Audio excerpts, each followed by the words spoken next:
오늘은 야곱을 다루시는 하나님이라는 제목으로 함께 말씀을 생각해 보겠습니다. 하나님은요, 이제 요셉의 꿈 가운데 하나하나 만드시고 요셉을 훈련시키지 않았습니까? 그런데 요셉뿐만이 아니라 하나님은요, 요셉의 형들도 훈련시키시고 야곱도 훈련시키십니다. 그래서 그 꿈이 이루어지는 데 있어서 요셉 한 사람뿐만이 아니라 모두를 변화시켜서 영광스러운 재회 가운데 나아갈 수 있도록 그렇게 만들어 주시는 것을 보게 됩니다.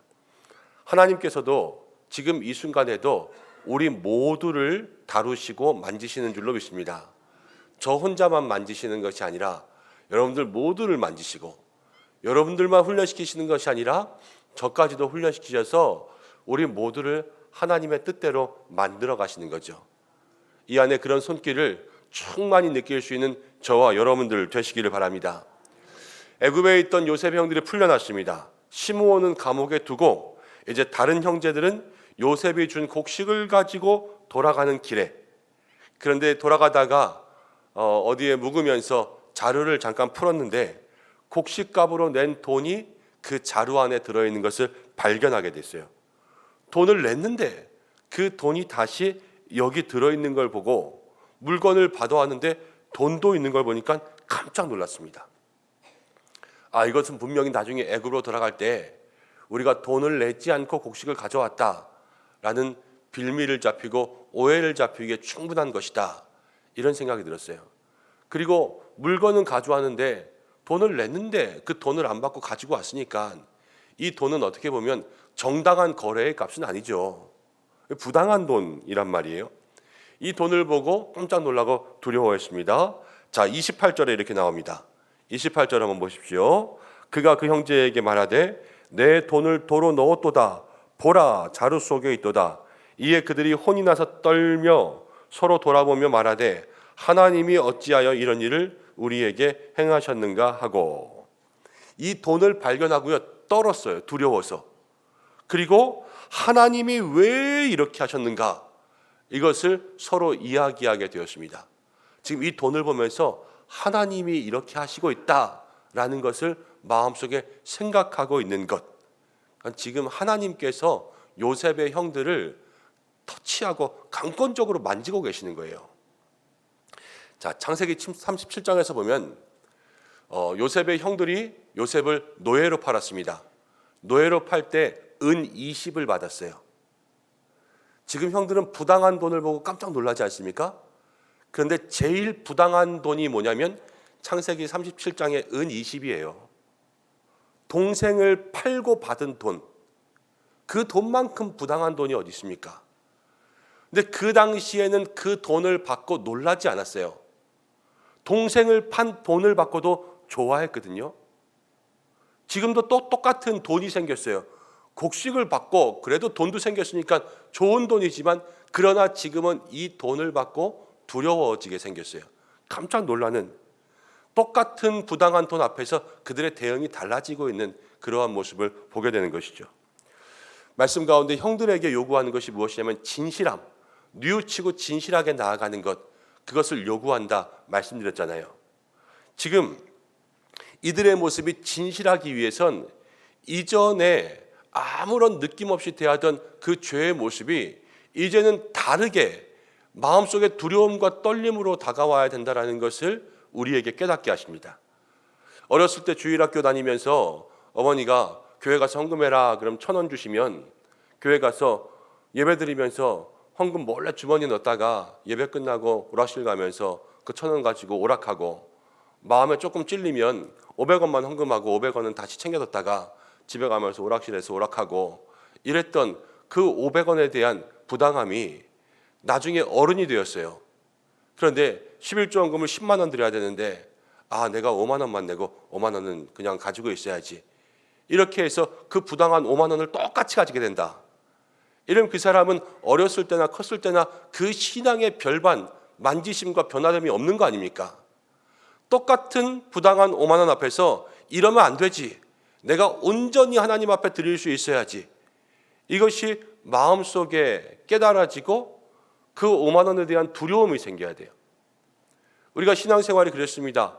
주의를 지키는 것에 대해서 이전에는 내가 주일에 다른 일을 하거나 어디를 가는 것, 이것이 아무렇지도 않게 그냥 시간이 있을 때 교회 오는 것이 신앙이었다면, 하나님께서 만지셔서 진실하고 거룩한 삶을 살기 위해서는 이제 주일날 예배를 드리지 않고 어디 다른 데를 가는 것이 마음속에 두려워져야 되죠.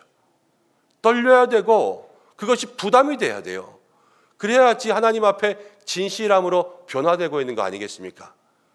우리가 이전에 있던 모든 것들, 그것이 똑같이 계속 느껴지는 것이 아니라 내 안에 있던 죄의 모습들이 이제는 다르게 느껴지면서 이것을 감당할 때마다 하나님이 어떻게 이렇게 하셨는가, 하나님이 떠올릴 수 있는 그러한 삶이 될 때, 그때로부터 우리의 삶의 변화가 시작되는 줄로 믿습니다. 성도는요, 하나님이 만지시는 삶을 살아야 되는 거예요. 이 한 해를 살아가면서 우리 모두가 하나님이 만지시는 귀한 믿음의 삶을 살기를 간절히 축원합니다. 이제 형들이 가나안 땅으로 돌아왔습니다. 가나안 땅에 돌아와서 아버지에게 이걸 다 얘기해야 되겠죠. 시므온은 잡혀 있고 베냐민은 데려가야 되고, 아버지가 이걸 다 들으면 아버지 깜짝 놀랄 것 같아요. 그래서 형들이 오는 동안에 아버지를 조금 안심시켜서 아버지의 마음을 잘 돌릴 수 있도록 그렇게 얘기를 좀 변형해서, 좀 지어내서, 좀 덧붙여서 그렇게 온 것을 볼 수가 있습니다. 자, 30절부터를 보면요, 핸드폰 한번 눈으로 보세요. 30절에 그 땅의 주인인 그 사람. 지금 형들은 애굽의 총리를 만났거든요. 총리. 근데 총리를 그 땅의 주인이라고 이야기하고 있어요. 그러니까 총리보다 더 높여서 부각해서 이렇게 완전히 큰 사람으로 이야기하는 거예요. 그래서 그 사람을 만났는데 어쩔 수 없었다. 이건 거부할 수 없는 거였다. 이런 것들을 그들이 좀 생각했습니다. 그러면서 그 다음에는 우리가 그 사람 앞에서 정직하게 얘기하고 우리의 가정사들을 다 얘기했지만 막내를 데려오라 그러면서 시므온을 감옥에 가뒀잖아요. 그렇죠? 감옥에 가뒀는데 지금 33절 마지막 부분에 보면 너희 형제 중에 하나를 내게 두고 양식을 가지고 가서 너희 집안의 굶주림을 구하고, 너희 형제 중에 하나를 그냥 두고, 그러니까 시므온이 거기에 그냥 잘 머물러 있는 것처럼 이렇게 이야기해요. 그리고 나서 34절 너희 막내 아우를 내게로 데리고 오라. 그러면 마지막에 너희가 이 나라에서 무역하리라 하더이다. 요셉은 이런 말 안 했지 않습니까? 그런데 형들은 지금 가서 아버지에게, 아버지 지금 시므온은 거기에 머물러 있고요, 그 땅의 주인이, 그러니까 모든 권한을 가진 사람이 동생만 데려오면 우리가 거기서 무역을 할 수 있게 해준대요. 이렇게 아버지에게 얘기했습니다. 아버지가 들으면 솔깃할 만한 그런 이야기를 지금 그들이 정해서 온 거예요. 그러니까 지금 아버지 야곱은요, 아들들이 보기에 뭐를 좋아한다고 생각했냐면 아버지는 무역하는 것, 돈 버는 것 좋아하실 거야. 그러니까 돈 버는 거 얘기하면 아버지는 무조건 패스야, 무조건 패스. 그러니까 이렇게 이야기하자. 그러고 온 거죠. 자, 아직 요셉의 형들도요, 여기를 보면 하나님이 완전히 그들을 변화시키신 것은 아니에요. 지금 변화시키고 있는 단계에 있고, 야곱도요, 야곱도 하나님께서 다루셔서 변화시켜야 될 모습들이 아직 많이 남아있구나라는 것을 보게 됩니다. 야곱은 아직도 물질을 좋아하는 자식들의 모습에 그런 아버지로 비춰지고 있었어요. 돈 얘기하면 분명히 허락이야 이랬죠. 자, 그런데 보십시오. 35절에 그 이야기를 다 듣고 이제 곡식 자루를 딱 열었습니다. 근데 곡식 자루에서 돈이 나왔어요. 야곱은 아직도 돈을 좋아하고 있다고 그랬잖아요. 그런데 그들과 그들의 아버지가 그 돈을 보고 다 두려워했다. 성경 가운데 이렇게 나옵니다. 형들은 이미 돈을 받거든요. 돈을 받다가 다시 넣고 그렇게 와서 쏟았는데 두 번째 보는 거 아니에요. 그러니까 형들은 조금 아버지 앞에서 놀란 척 하는 거고, 아버지는 이제 처음 봤으니까 진짜로 놀란 거예요. 돈을 보고 두려워했다. 아까 돈을 좋아한다 그랬잖아요. 그런데 좋아하는 것을 보고 두려워하게 된 거예요. 좋아하는 것이 두려워졌다. 이것을 마음속에 좀 기억하고 다음 말씀을 한번 보겠습니다. 그리고 36절에 보면 그들의 아버지 야곱이 그들에게 이르기되 너희가 나에게 내 자식을 잃게 하도다. 요셉도 없어졌고 시므온도 없어졌거늘 베냐민을 또 빼앗아 가고자 하니 이는 다 나를 해롭게 함이로다. 이렇게 이야기하고 있죠. 자, 야곱이 뭐라고 이야기하냐면 요셉도 없어졌는데 시므온도 없어졌다. 다 똑같이 죽은 걸로 생각하는 거예요. 그리고 베냐민을 또 빼앗아 간다. 베냐민도 죽을 거라고 생각하고 있어요. 그래서 다 나를 해롭게 한다. 이렇게 자식들에게 이야기하고 있죠. 이 가정을 보면 여러분 어떤 생각이 드냐면요. 이 가정에는 일단 믿음이 없어요. 아들들이 와서 아버지에게 이야기했습니다. 일단 자식들도 아버지에게 안심시키기 위해서지만 정직하게 이야기하지 못했죠. 그런데 아버지도 그렇습니다. 자식들이 그 고생을 하면서 거기 갔다 와서 지금 이런 이야기들을 이렇게 했으면 그래? 그런 일이 있었어? 베냐민 데려가면 무역할 수 있어? 그래, 그러면은 우리가 거기에 대한 무역을 한번 해보자. 이러면서 의논을 하거나 들어주거나 이런 것이 아니라 자식들이 이야기하는 것을 다 거짓말이야 그러고 안 믿는 거예요. 지금 내 아들을 죽게 하려고 지금 거짓말 치는 거지. 이러면서 아버지가 난리를 치고 있는 것을 보면은 이 아버지도 자식들 앞에서 정상이 아닌 거죠. 르우벤이 후에 이렇게 이야기합니다. 르우벤이 아버지 나에게 베냐민을 주셔서 내가 갔다가 오게 하셔서 내가 혹시라도 베냐민을 데려오지 못하면 르우벤이 내 아들 둘을 죽이소서 이렇게 이야기합니다. 아들이요. 자기 아들들을 내놓은 것도 그렇지만 자기 아버지에게 할아버지에게 손자를 죽이세요. 이렇게 이야기하고 있는 거예요. 손자를 죽일 할아버지가 어디 있습니까? 여기서 뭐 강력하게 확신에 찬 어조로 말하고 있는 것 같지만 이들의 이야기하는 모든 대화 자체가 다 비정상이에요. 지금 이 가정을 바라보면. 사랑하는 여러분, 세상에서 세상 사람들 다 못 믿어도 마지막 믿을 사람이 있는 그곳이 어딘가 하면 가정 아닙니까? 가정. 세상 사람들이 다 속여도 가정만큼은 우리에게 믿음을 주는 곳이 돼야 되지 않겠어요? 가족까지 속이는 것은 진짜 막장이에요. 가족까지 속이는 것은 정말 그 인생 중에서도 인생 말종이 되는 거죠. 그런데 오늘 여기에서 보면은 이제 가정의 정상적인 대화가 오고 가는 것이 아니라 이 가정이 평안한 믿음의 천국의 가정이 돼야 되는데 가정이 지금 지옥이 되기 일보 직전에 있는 거예요. 왜 형들이든 아버지든 야곱이든 다 마찬가지인 거예요. 지금 요셉의 형들이나 아버지나 다 누구나 죄의 모습을 안고 살아가고 있어요. 이 죄를 안고 살아가고 있는 이 모습들을 해결하지 못하면 그것이 가정의 평안을 잃는 것이다 라는 것을 생각하게 합니다. 여러분 혹시 다른 많은 문제가 있지만 이 문제 하나만 이야기해 보겠습니다. 술의 문제가 있다고 해보겠습니다. 이 술의 문제가 있어서 술에 취하면 그냥 나만 술에 취하고 나만 힘든 것이 아니에요. 그것이 가정을 힘들게 하고 자녀를 힘들게 하고 가정의 평안을 망치는 거죠. 이런 죄의 문제가 하나 있을 때 그것이 가정을 해롭게 하는 것이요. 누군가 좀 미워하고 분노하고 그 마음속에 화를 가지고 사는 것도 나 혼자 화를 가지고 사는 것이 아니에요.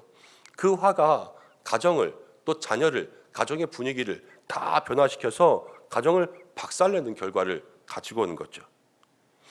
그러나 믿음은 가정을 살리는 줄로 믿습니다. 믿음의 사람은 가정에 평안을 가지고 오는 거예요. 사랑하는 여러분, 이 한 해를 살아가면서 내 죄가 나만이 아니라 가정을 힘들게 할 수 있구나. 이것을 생각하시기 바랍니다. 죄의 길, 거짓의 길에서 우리가 하나님께서 다루셔서 훈련받고 또 우리가 단련되지 않으면 그것이 우리의 가정 가운데도 힘들고 어려움을 가지고 올 수 있구나. 이것을 생각할 수 있는 모든 믿음의 사람들이 되시기 바랍니다.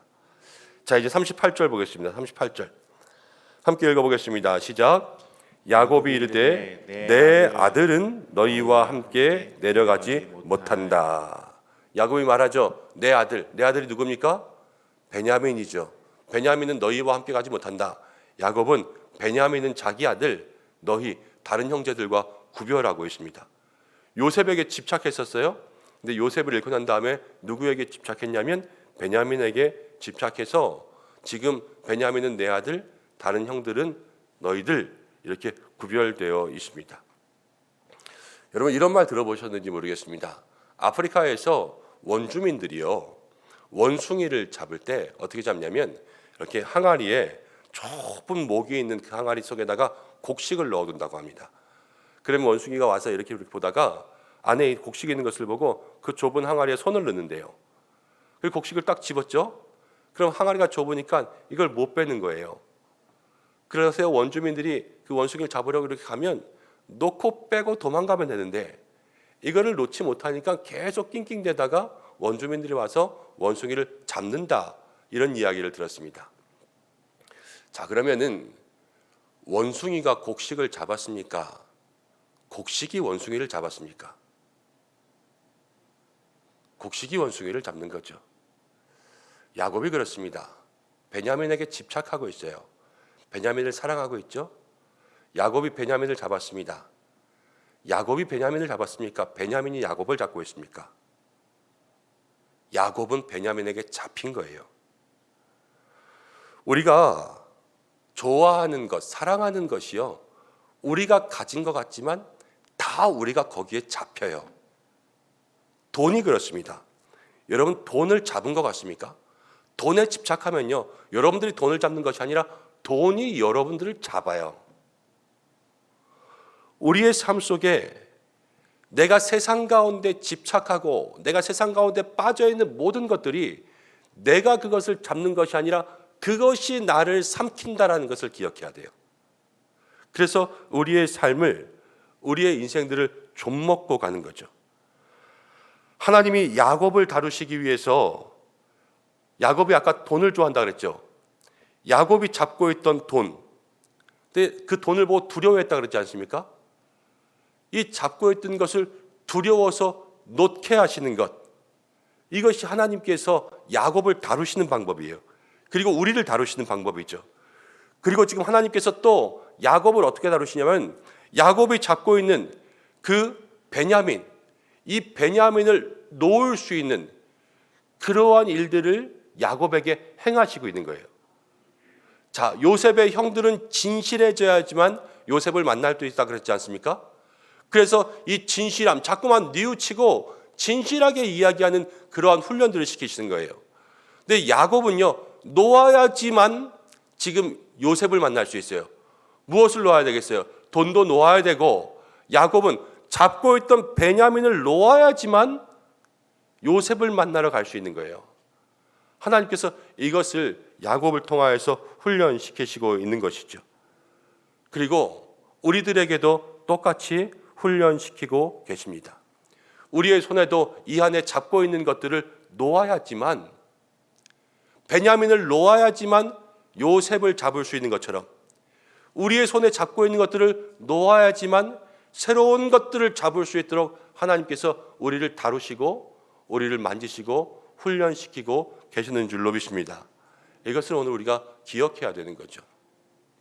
사랑하는 여러분, 이제 말씀을 좀 정리하고 기도하려고 합니다.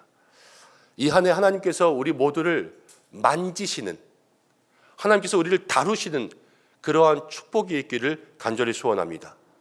죄의 모습에서 우리를 만지시는 거죠. 그래서 이전의 죄가 두려워지고, 이전의 모습들이 두려워지고, 이전의 삶에서 두려워지고 멀어지는 한 해가 될 수 있기를 주님의 이름으로 축복합니다. 죄의 모습이 야곱의 가정을 병들게 했잖아요. 지금 서로 속고 속이고, 가족들 속에서도 서로 거짓말하고 믿지도 못하고 분노하고 화내고, 이런 악한 모습들이 있지 않습니까?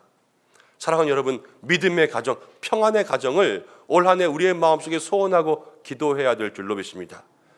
그리고 제일 중요한 건 오늘 야곱을 다루시는 그 하나님을 보세요. 여러분들 무엇에 관심을 가지고 무엇에 집중하고 무엇에 집착하면서 살아가고 있는가? 세상의 것들은 내가 그것을 잡으려고 하면 반대로 그것이 나를 잡고 안 놓아주는 거예요. 여러분, 돈을 잡으려고 하면 돈이 나를 잡습니다. 여인을 잡으려고 하면 여인이 나를 잡고, 명예를 잡으려고 하면 명예가 나를 잡아서 우리가 그것 때문에 힘들게 되는 것이 우리의 인생입니다. 여러분, 그럼 무엇을 잡아야 되겠어요? 무엇을? 성도는 하나님을 붙잡아야 될 줄로 믿습니다. 똑같은 거예요. 똑같은 거. 우리가 하나님을 잡으려고 하면 하나님이 우리를 잡으십니다. 우리가 십자가를 잡으려고 하면 십자가가 우리를 잡는 거예요. 우리가 성령님을 붙잡으려고 하면 성령님이 우리를 붙잡아 주시는 줄로 믿습니다. 세상의 것들은 그것에 붙잡히면 우리를 힘들게 하지만 하나님은 하나님께 붙잡히는 자를 평안하게 하십니다. 그것이 바로 우리의 삶, 하나님께서 원하시는 삶이신 거죠. 그리고 하나님께서 우리를 왜 다루시냐? 하나님께서 우리를 다루시는 이유는 더 좋은 것을 주시려고 하시는 거예요.